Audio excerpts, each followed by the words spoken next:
I, 30F, and my husband, 30M, have been married for 2 years and have a 6-month-old son. We never got around to opening a joint bank account, although now I'm making it a priority. My husband handles our finances and pays for everything. I send him my entire paycheck, but I have free rein to put anything on our credit card, which is in his name. Mortgage, bills, car payments, it's all him. The issue? His dad has full access to his bank account. My father-in-law can see when we overdraft, how much we spend, and essentially all of our financial details. It's not really a matter of, I think they're going to cheat me financially, because, if anything, my in-laws are helpful. My FIL has put money in my husband's account when we overdraft, often without even telling us.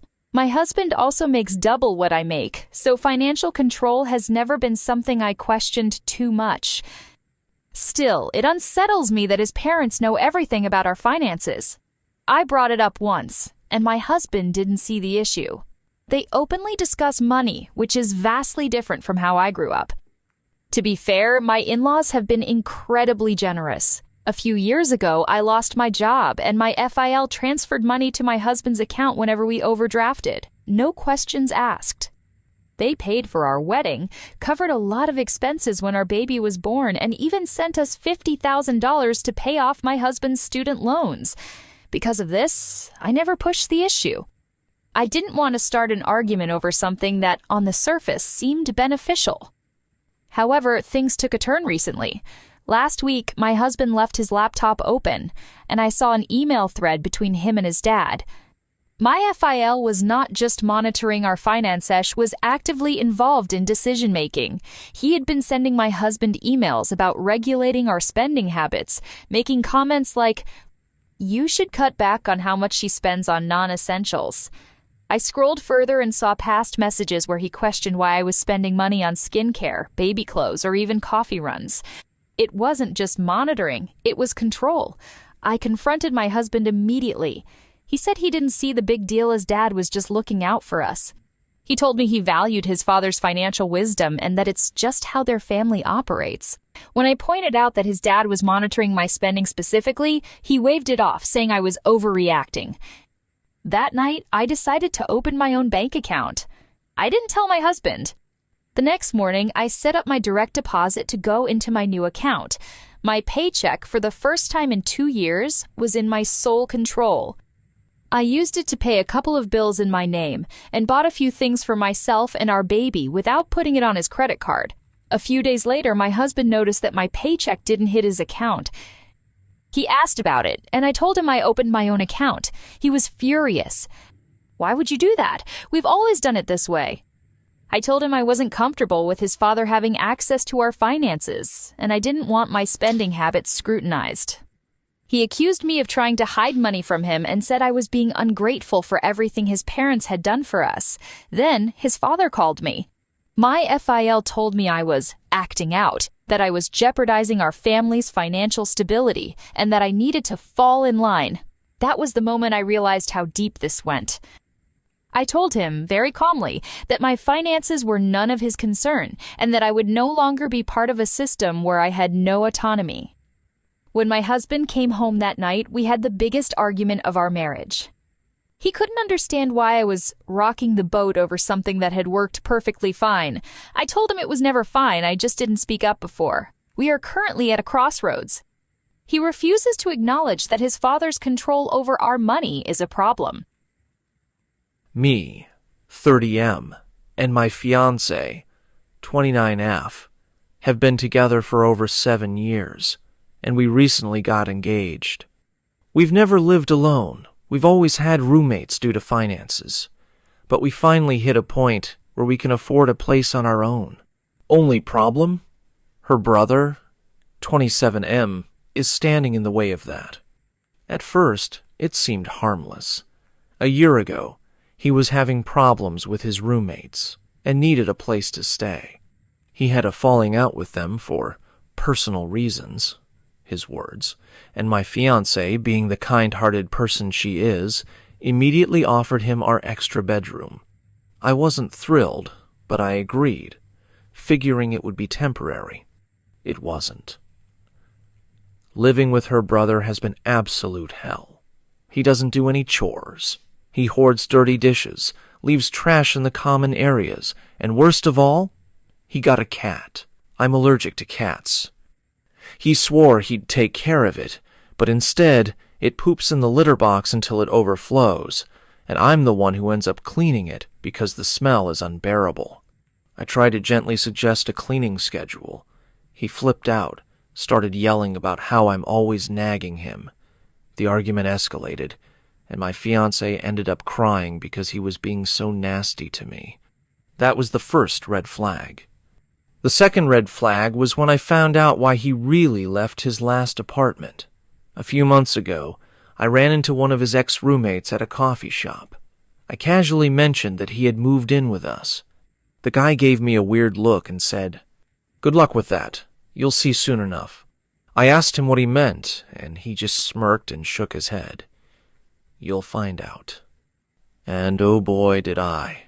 Fast forward to now, my fiancé and I are getting married soon, and we agreed it's time for us to finally live alone. No more roommates, especially not her brother.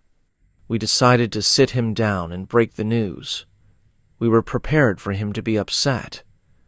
We weren't prepared for what actually happened.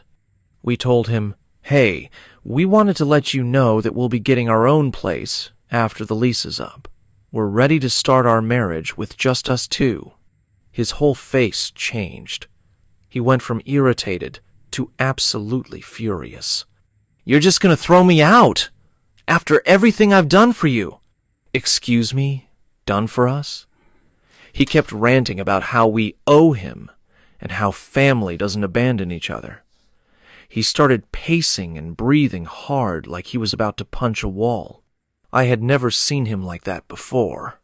My fiancé tried to calm him down, but then he snapped at her. "You're seriously choosing him over your own brother?" That's when I saw it, that little flash of something in his eyes. Something clicked in my fiancé's head. She got real quiet and then asked, "Is this why you don't talk to Mom anymore?" I was confused. Their mom had gone no contact with him about a year ago, but no one ever really explained why. That's when he exploded. "I can't believe you're taking her side too. You weren't supposed to know about that. Asterisk." He started panicking. It was like he realized he said too much. And then my fiancée put it together. She turned pale and whispered, "Did you steal from Mom?" Silence. Then, out of nowhere, he lunged for his phone, muttered something like, "This is ing ridiculous, asterisk," and stormed out. My fiancée broke down sobbing. She told me that a year ago, their mom had accused her brother of stealing thousands from her. He denied it, but then he disappeared and cut off all contact with her. After that, we did some digging. We found out he had taken out a credit card in their mom's name and racked up over $5,000 in debt before disappearing. His old roommates kicked him out because he kept borrowing money and never paying them back. He had also been using our address for Mayland. We found debt collection notices with his name on them. That was it. He needed to go. When he came home later that night, I handed him an eviction notice. He freaked out, screamed at us, and called my fiancée a traitor. But at that point, we were done. It's been 2 months since he left. We're moving into our new place in a few weeks, just the two of us. My fiancée still feels guilty, but I remind her, "Your brother didn't just make our lives miserable. He used and stole from his own mother. You don't owe him anything." Oh, and the cherry on top? We found out he's living with another set of roommates now. I guarantee they're going to find out the truth the hard way, just like we did. I, 27F, was in a relationship with my boyfriend, 21M, for 6 months. From the very beginning, I knew he was different. He was gentle, kind, and refreshingly innocent in a way that made my heart swell. He told me early on that he was a virgin and wanted to wait before taking that next step. Not for religious reasons, not because of insecurity, but because he wanted our relationship to be more than just physical. He wanted it to be special, and I loved that about him. At first, I wish I could say that I was deeply unhappy in the relationship or that I felt neglected, but the truth is, I was just selfish. I made the worst mistake of my life because I was drunk, reckless, and impulsive. It was a night out with friends. We were drinking, dancing, and I got carried away. I met a guy, and one thing led to another. The next morning, I woke up in his bed with a pounding headache and a stomach full of dread. I knew I had to tell my boyfriend. He deserved the truth. I sat him down that night and confessed. I expected him to scream at me, call me names, break down. But instead, he just sat there completely silent, his face blank, his hands resting on his lap. And then, after what felt like an eternity, he just said, "Okay." Then he left. No anger, no tears, just cold, empty nothingness. That was the last time we spoke for weeks. I knew I had messed up beyond repair. I knew I had destroyed something pure and beautiful.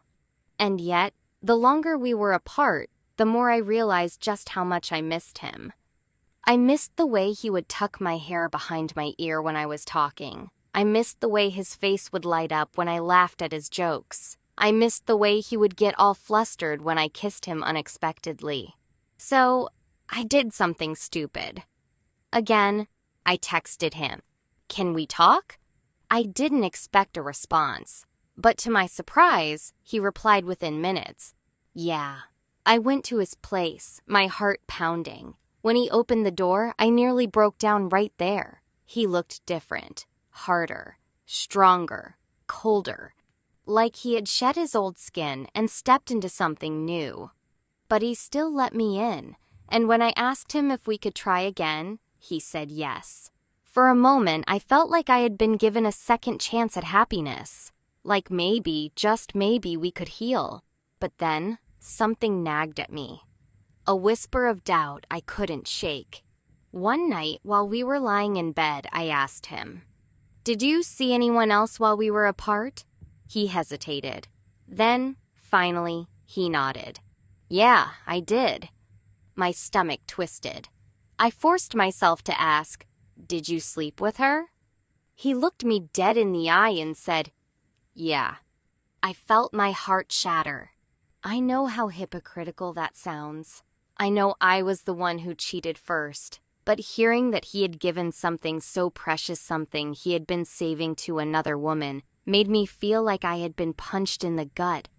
I tried to smile, to act like I was okay, but inside, I was screaming. Days passed, but the thought of it haunted me. I kept wondering, did he sleep with her because he wanted to? Or because he wanted to hurt me? One night, I asked him outright. His response? "Does it matter?" That's when it hit me. This wasn't about love anymore. This wasn't about healing. This was about revenge. I couldn't ignore the feeling in my gut, so I did something that I'm not proud of. I checked his phone while he was in the shower. And what I found made my blood run cold. Messages. Dozens of them. Not just from one woman, but multiple. Flirty texts. Late-night hookups. Photos. And then, the worst one of all. A conversation with his best friend. Him, "She thinks I only slept with one girl." Friend, "Damn, how many was it really?" Him, "Lost count, but she deserves this." My hands were shaking. I felt physically sick. I had destroyed him. And in return, he had decided to destroy me right back. I confronted him that night, showed him the texts, asked him why. His response? "You broke me, so I broke you back." That was it. That was the moment I knew we were done. Not just as lovers, but as people who ever truly cared about each other. I walked out that night and never looked back.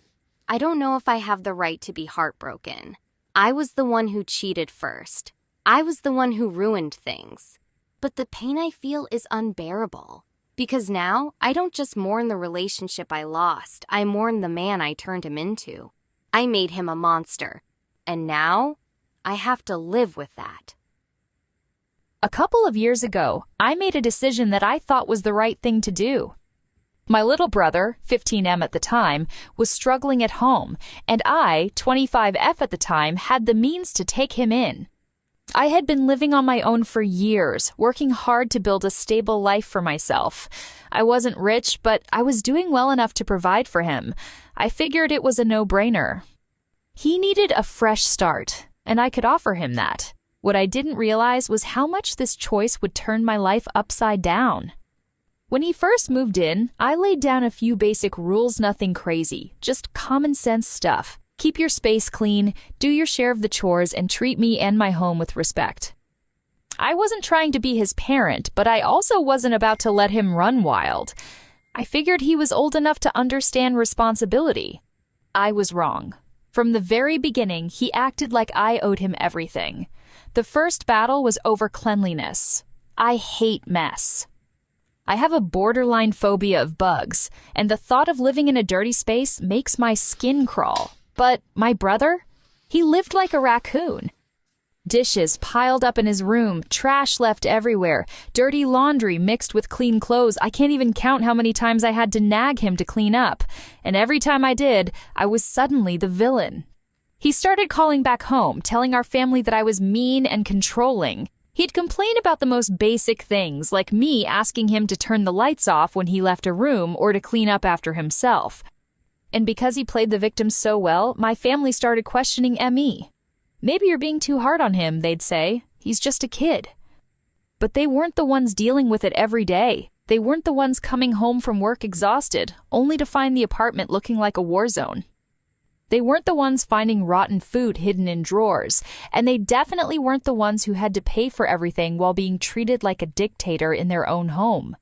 Then, things escalated. He started talking back more, refusing to do even the bare minimum. Anytime I tried to discipline him or enforce the rules we had agreed on, he'd scream at me. One night, after an argument about him skipping school, he actually called me the devil. He screamed it over and over while throwing things around the apartment.